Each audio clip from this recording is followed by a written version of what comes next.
नमस्कार दोस्तों, क्या हमारे देश में डेमोक्रेसी खत्म हो चुकी है? ये एक बड़ा सीरियस सवाल है। आप में से कई लोग इस सवाल को सुनकर जवाब देंगे, ऑब्वियसली नहीं। हम जिस पॉलिटिकल पार्टी को चाहें उसको वोट दे सकते हैं। जिस पॉलिटिशियन को सबसे ज्यादा वोट मिलते हैं वो पावर में आता है, तो ऑब्वियसली डेमोक्रेसी तो है हमारे देश में। लेकिन ये सवाल इससे कहीं ज्यादा गहरा है। जो मैं आपको आगे इस वीडियो में आज दिखाने वाला हूं वो काफी शॉकिंग होगा। इस वीडियो को देखने के बाद आप सोचने पर मजबूर हो जाओगे, इस सवाल का वाकई में सही जवाब क्या है। हालांकि अगर आप इस टाइप के लोगों में से हो जो प्रधानमंत्री मोदी को अपना भगवान मानते हैं, वो भगवान है हमारे, हम उनकी पूजा करते हैं। प्राइम मिनिस्टर मोदी वो हमारे लिए एक अवतार है, वो एक साधारण मनुष्य नहीं है। प्रधानमंत्री इस देश के भगवान विष्णु का अवतार है। दोस्तों, मैं लोकेश चतुर्वेदी आपका स्वागत करता हूं। तो दोस्तों, आप लोग ध्रुव राठी के बारे में जानते ही होंगे। ध्रुव राठी मिलियंस में सब्सक्राइबर हैं। जर्मनी से बैठ के टट्टी करना कोई इनसे सीखे। ये ऐसे यूट्यूबर हैं जो 10 साल पहले से वीडियो बना रहे हैं, आज इनके मिलियंस में सब्सक्राइबर हैं। लेकिन ये कांग्रेस पार्टी के बहुत अच्छे सलाहकार या उनके प्रति ही वीडियो बनाते हैं या भारत के खिलाफ ही वीडियो बनाते हैं। और अभी तक तो सब नॉर्मल चल रहा था, लेकिन जब से बीजेपी सरकार आई है तब से इन्होंने बीजेपी सरकार के खिलाफ या भारत के खिलाफ कई तरह के गंदे वीडियो बनाना शुरू कर दिया है, जिसमें भारत का वो विरोध ही करते नजर आते हैं। उनकी दाल रोटी पता नहीं किस चीज से चल रही थी, मुझे नहीं मालूम, लेकिन इतना पता चल गया। उन्होंने अभी कल एक वीडियो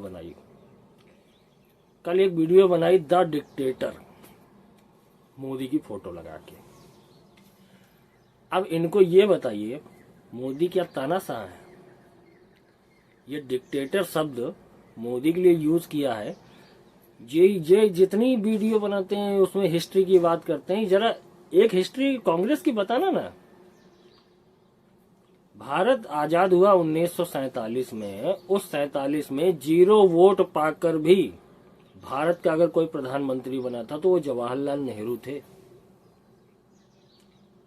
15 लोगों की सदस्य कमेटी ने प्रधानमंत्री वोट के लिए, जिसमें से 12 लोगों ने सरदार वल्लभ भाई पटेल को प्रधानमंत्री की चुनने के लिए वोट डाला और 3 लोगों ने हिस्सा ही नहीं लिया था।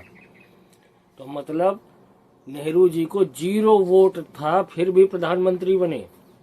वो थी डिक्टेटरशिप। उसके बाद आ जाओ, साल दर साल आप हिस्ट्री अगर खोलेंगे, आप खुद सोचिए कि जो ये राष्ट्रपति शासन लगता है 356 में, अनुच्छेद 356 में, ये अंग्रेजों के टाइम पे एक प्रावधान था आर्टिकल 93 जिसके तहत मतलब सत्ता जो प्रोविंस होते थे भारत में उनको गिराया जा सकता था। लेकिन इसी का जब उपयोग 1951 में, जब संविधान लागू हुआ था, तब इसको नहीं जोड़ा गया था। ये 1951 में इसका बहुत गलत तरीके से दुरुपयोग किया जाने लगा। कांग्रेस सरकार ने सबसे ज्यादा बार राष्ट्रपति शासन अगर भारत के कई राज्यों में लगाया है तो अपनी सत्ता जिससे पटरी नहीं खाती थी उधर राष्ट्रपति शासन लगा देते थे। आप हिस्ट्री चेक करिएगा, ये चीज नहीं बताएंगे। डिक्टेटर कौन था? क्या इंदिरा गांधी नहीं थी? एक निर्णय उनके खिलाफ आया नहीं तो पूरे भारत देश में इमरजेंसी लगा दी थी। जहां पर कांग्रेस की पटरी नहीं खाती थी उस सरकार को गिरा देती थी। ये थी डिक्टेटरशिप। आपस में ही भारत रत्न बांट लेते थे खुद को। कहते नहीं है जो नेहरू जी ने सोचा मैंने इतना अच्छा काम किया, खुद ही को भारत रत्न दे लेते हैं। फिर इंदिरा गांधी को जीते जी अपने ही रहते हुए आपस में भारत रत्न बांट लेते थे। जिन्होंने सच में आजादी दिलाई उनको भारत रत्न आज तक नहीं दिया जाता था। वो तो मोदी जी के आने के बाद ये सारी चीजें हुई हैं। डिक्टेटरशिप आप हमें बता रहे हैं। पहले आप इतिहास को अगर आप अच्छे से डिस्क्राइब करते हैं ना, तो जरा कांग्रेस का भी काला चिट्ठा खोल के भी एक वीडियो डालिएगा। तलवे चाटने से कुछ नहीं होता है। खालिस्तान का भी एक वीडियो अभी मैं थोड़ी सी क्लिप डालूंगा, वो भी देखिएगा कि आखिर मोदी के खिलाफ इतनी नफरत क्यों है इन लोगों में। आप लोगों को इसके पीछे का एजेंडा समझना है। आपको राजनीति भारत की किधर बदल रही है आप इसका अंदाजा नहीं लगा सकते। सब खिसिया रहे हैं, सब पार्टियां एक दूसरे को, जो विरोधी है सबको पैसा खिला रही हैं। आप मोदी के खिलाफ करिए कुछ ना कुछ। सब मोदी को मारना चाहते हैं, सब मोदी को हराना चाहते हैं। रीजन क्या है किसी को कुछ नहीं पता। तो दोस्तों ये थोड़ी सी छोटी सी क्लिप है, आप उसको सुनिए और समझिए मैं क्यों कह रहा हूं मोदी देश के लिए बहुत जरूरी है, अन्यथा बर्बाद होने में टाइम नहीं लगेगा। हमारा भारत देश कहां जा रहा था, और इन जैसे यूट्यूबर्स जो दूसरे देश में बैठ करके वीडियो बना देते हैं और वहां टट्टी करते हैं, जिसकी लीपापोती हम लोगों को करनी पड़ रही है। इसी के साथ वीडियो समाप्त कर रहा हूं। जय हिंद, जय मातृ। मैं टोरंटो इंटरनेशनल एयरपोर्ट पे था, टोरंटो पियर्सन इंटरनेशनल एयरपोर्ट पे किसी को ड्रॉप करने गया था। मेरे साथ एक महान भाव थे, वो भी पंजाब से ही थे, किसान परिवार से ही थे। उस टाइम कोई किसान आंदोलन नहीं था, कोई अत्याचार नहीं था, कोई कानून नहीं था, कुछ नहीं था। एयरपोर्ट में जब वो जाते टाइम लाइन में खड़े थे, लाइन बहुत लंबी थी तो बातें करने लग गए। वो मेरे मित्र ही थे, अच्छे हैं, अभी भी हैं वो। तो उन्होंने नरेंद्र मोदी जी को गाली निकाली, अभद्र टिप्पणी कही।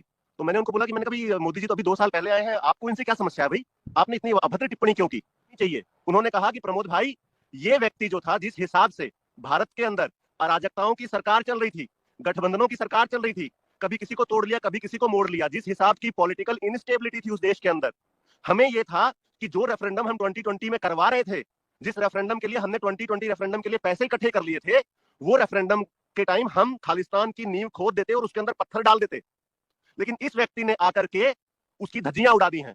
मैंने कहा वो कैसे? कह रहा इसने भारत को एक पॉलिटिकल लीडरशिप दे दी है, इससे हमें प्रॉब्लम है। मैंने कहा, और उसने कहा कि इसने हिंदुओं को जातियों से ऊपर उठ करके और अपने देश के लिए और अपने राष्ट्र के लिए एक कर दिया है, इसलिए हमें इससे नफरत है। इसने हमें एक परमानेंट डैमेज कर दिया है। मैं कहा परमानेंट कैसे डैमेज कर दिया? उस टाइम योगी आदित्यनाथ भी आ चुके थे मुख्यमंत्री के तौर पे। तो मैंने कहा परमानेंट कैसे? कह रहा है आज दुनिया के सामने सबसे बड़ी प्रॉब्लम यह है कि दुनिया के किसी भी देश के पास लीडरशिप नहीं है, चाहे अमेरिका लगा लीजिए, फ्रांस लगा लीजिए, जर्मनी लगा लीजिए। कह रहा है इसने ना सिर्फ भारत को 15-20 साल के लिए अपने नेतृत्व में एक लीडरशिप दे दी है, बल्कि इसने second line of leadership, third line of leadership, even fourth line of leadership भी तैयार कर दी है। जैसे कि हिंदुस्तान के हर गली मोहल्ले में हर मतदाता से मैं खुद के लिए वोट मांगने आया कि आप कमल के निशान पर बटन दबाइए, आपका वोट सीधा सीधा मुझे मिलने वाला है। और मैं आपको भरोसा देने आया हूं कि मैं आपके सपनों को पूरा करने में कोई कसर नहीं छोड़ूंगा।